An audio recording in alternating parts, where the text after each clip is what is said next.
picture tells the story as colorful barns grace the landscape of nature's brilliant design. Right here on The Creative Connection.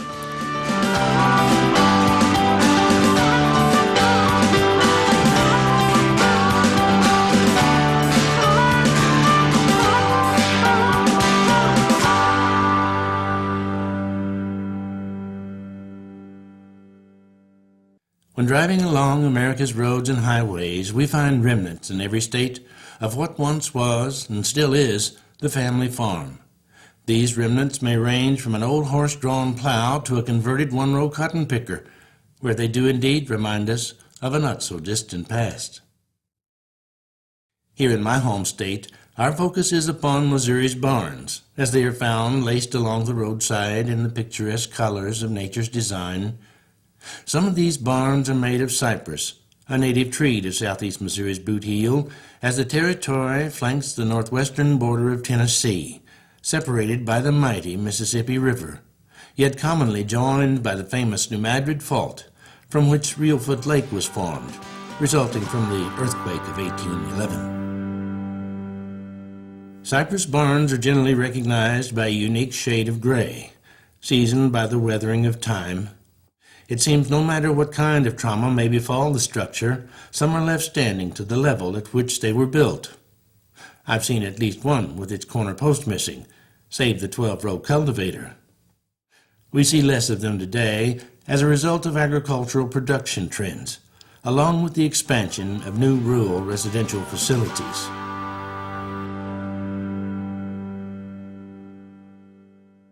The first barn selected for our show has a slant of some 10 degrees, perhaps a result of a straight-line wind. As we look closer, it gives us a hint of its past by housing the so familiar 1948 Chevy pickup, the sort of thing a local passerby may take for granted, at least until it's not there anymore. Luckily, I managed to take some photographs and make a few sketches. I'm really glad I did all that. Even though we try to make it look easy, the truth is references are appreciated very much.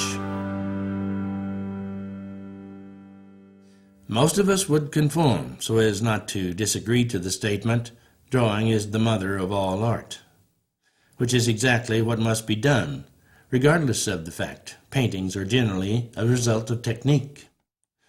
I've always had to work at drawing. It is considered to be the most difficult art medium. When we draw, it's as if we're seeking out in an exploratory manner those things specific to detail. I suppose much like a detective would obtain viable evidence to build a case, or, as I was taught, to draw as if to pull water from a well. After all, it's not as if we draw a particular object, as much as we draw lines, as the painter paints his paint. The subject of painting barns seems to have an architectural connection that includes a way of life. We may go as far as to say a way of life that no longer exists. Still further, I saw it vanish.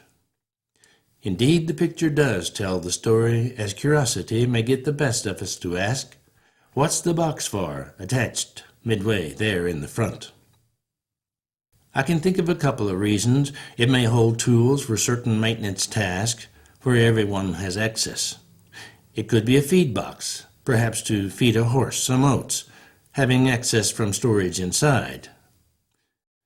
But as I explore the shape of the weatherboarding and its condition, both ends have a broken piece, as if there may have been an accident. It reminds me of a story my father used to tell of his first experience in hitching up and working with a team. As he would say, the mules were really good to work with. For the most part, I enjoyed it, but it was that horse that gave me trouble. First thing each morning, I'd have to go get him, and sometimes chase him down. Took a lot of extra time. I guess I was willing to put up with it, but every once in a while, he'd turn around and bite me, as I was hooking up the harness. Well, one day he bit me and ran into the barn.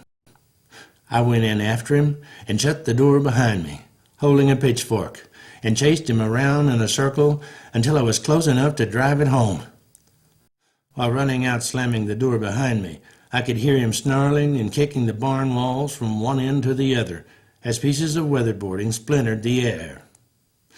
In a little while, after opening the door, the old horse politely walked out, came over and stood next to me, as still as he could be. I hitched him up and never had a problem with him again. I didn't fix the broken boards. I left them there as a reminder, to help him recall his misbehavior. I suppose it may have been more rewarding to coax the animal with a box of oats.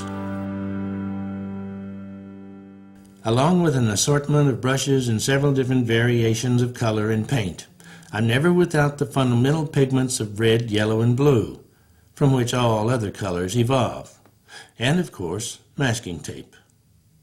Well, it's the only way I know to create a specific edge between shape and form that's so important when used in achieving the details drawn upon.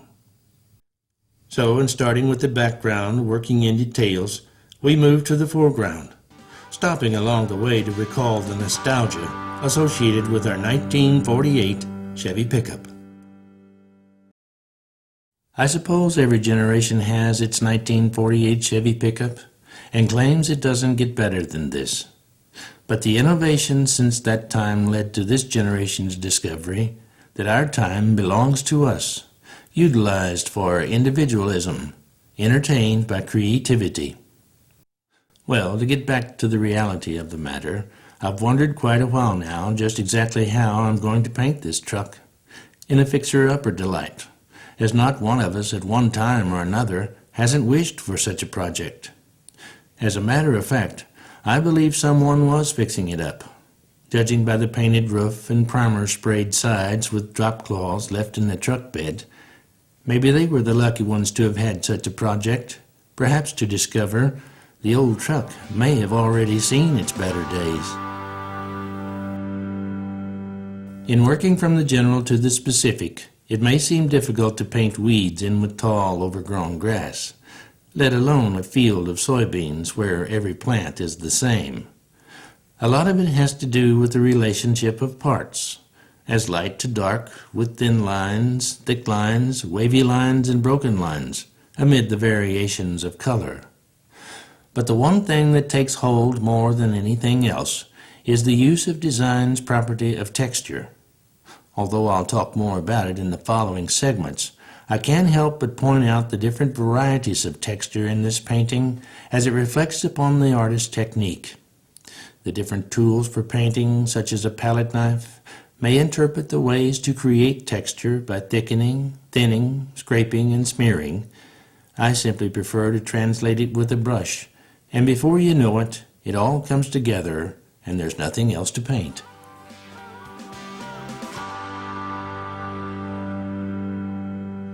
Albert Einstein, in his challenge to understand creativity, was convinced he had defined it as a process, a childlike approach to ponder a thought until one day, while eating an apple, we say yes, which basically means little or nothing if one isn't committed to doing the work, where adaptation and modification takes place in the reality of pondered thought. I like his childlike approach. Pablo Picasso once said, "Every child is an artist." Who among us claims the child no longer lives within? We can be assured the creative process becomes infinite to such interpretation, where our next project reflects upon this painting with an abstraction of itself, becoming a companion piece. I guess we could call it companionism. Well, it seems like a good idea in theory anyway. Imagine walking into a room of a house to see an abstract painting on a wall, where perhaps in the mirror or in the adjoining room we can see its companion piece in a different light with a brand new interpretation of its surroundings. Out of the many places to gather abstraction with the idea of painting a companion piece, there are only two I prefer, with one being a portion of the loft overhang, and the other being the intersection of the tin roof and corner post. Why I prefer the latter is because it has a greater variety of shapes and forms to its design. Rhythm and harmony have played equally impressive roles in texture's development, where value is expressed in the layers of color, painted in constant irregularity of unified balance. As we approach fruition, our painting is becoming a recognizable portion of a greater familiarity, perhaps in serving as a roof to its fundamental structure, ultimately a product of companionism, intent on obtaining the response of, "Oh, I get it." There were other barns built at the time, some of corrugated tin, others of oak slabs. Cypress wasn't the only tree native to the area. One oak tree was reported to have been measured 24 feet around the base of its trunk. In today's market, that's a lot of veneer. Nevertheless, most were built with the adaptation of materials available at the time, apparently along with trends in architectural design. The loft overhang of this barn seems to be rather Victorian, with its porch-like enclosure. It must have taken extreme caution to have pursued such a difference. Today's barns, with their steel metal fabrication, certainly mimic the contemporary design of permanent roofs found in the architecture of today's modern homes. The barn chosen for the next project is of a different order, reflecting the times of conservatism in the struggle to survive in rural America. To some extent, it looks as if the owner or the builder utilized everything he could find to repair the structure through the years. The reason I chose it was because of its colorful, almost animated countryside appeal. In putting the pieces together regarding its color, shape, and form, it began to tell its story, having many different facets. For example, how can such beauty come out of random activity, to include everything having one part or another painted with crimson red?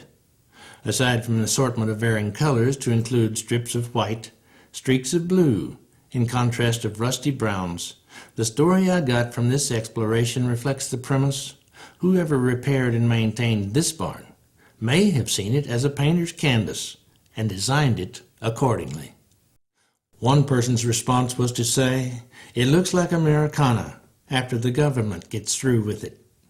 Our objective is not to overplay the interpretation as much as to appreciate its unusual authenticity.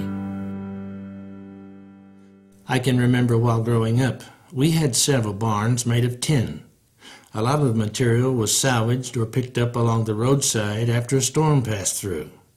But out of all the material we utilized, nothing was patchworked to this degree, as if it was a coat of many colors, putting a new understanding to the term fabrication. I really do like this barn for what it is, a colorful statement to the passerby.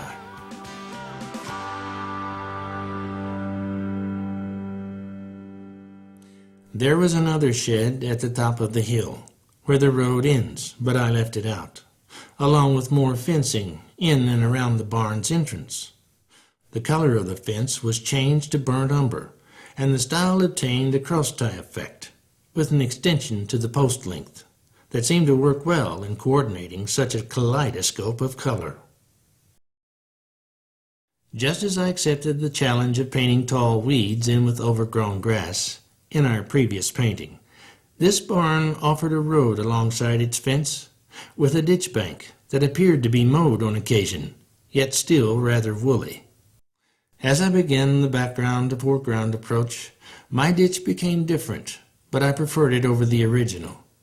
Well, I suppose that's the nature of painting, as it becomes an interpretation, perhaps one of those adaptations or modifications spoken of earlier, exemplifying the creative process beyond the pondering of a thought.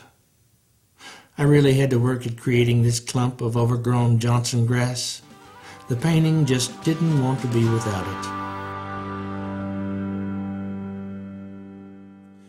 I have painted gravel roads before to find them cumbersome in the use of monochromatic detail, so I added some blue from the reflection of the sky with brown mixed in with a little bit of green, reflected from the grass, and I was able to give it more life. From the outset, I was convinced the road had been drawn out in its proper perspective, but in painting the road it was difficult to follow, becoming altered by the ruts. I felt I was standing in the middle of the road, when I recall standing at least 2 feet off of it. The answer had to lie in its perspective, and as I straightened the direction of the ruts to the trend of normal traffic, and added a little more grass and dirt to the left side, I was able to bring it around to its proper perspective. This was the aha moment, as my work was rewarded with this masterpiece of nature's design.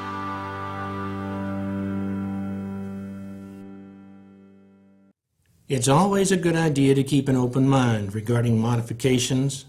There were several times when I wanted to add my own patchwork in relief, such as a fence made of flat wooden sticks. But I decided to make these changes in the abstraction of the companion piece, where the real difficulty lay in deciding just where the abstraction would occur. The simplicity of a window emerged with panes of glass being recessed into the depth of the canvas, giving the composition a notable flair of familiarity. Weatherboarding pulled from the Victorian era was chosen to represent the painting's patchwork of tin, where the surface would be coated with a thick blend of gesso and modeling paste. The tactile development of this abstraction reflects on the technique of utilizing design's property of texture, that in effect should be evident in the final response, where the added innovation of dimension causes us to wonder, while observing in the distance, if in fact the painting exists in relief, perhaps to the point of reaching out to touch it. The joy of painting can be misleading, overwhelming in its challenge, but to continue often represents a stepping stone in the latitude of creativity where the reward of persistence is immense. Here on The Creative Connection, we love to explore the relativity of design, comparing one medium to another, where indeed the challenge may become great with motivation. Though sometimes rivaled by the level of difficulty, simplicity wins over to the vigilance of being persistent. People are always asking me, is that you playing the harmonica in the musical arrangements? Which is often followed by, how do you make it sound that way? Well, we love to make it look easy, but it took a lot of trial and error with rejection, until one day I simply got it right, noted by a very welcomed response. An emotional response, indicating the depth of the matter, as an old black gentleman told me, playing the harp is a feeling.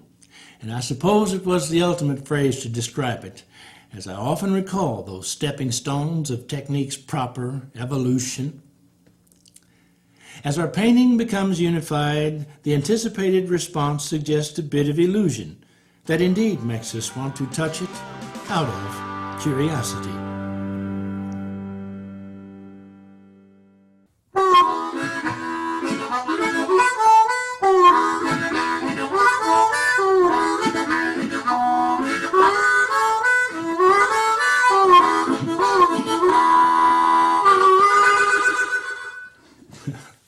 We thought it would be appropriate to feature the harmonica here at the end of this scenario with a theme song of The Creative Connection and review the paintings created here on the show of colorful Missouri barns, along with their companion pieces.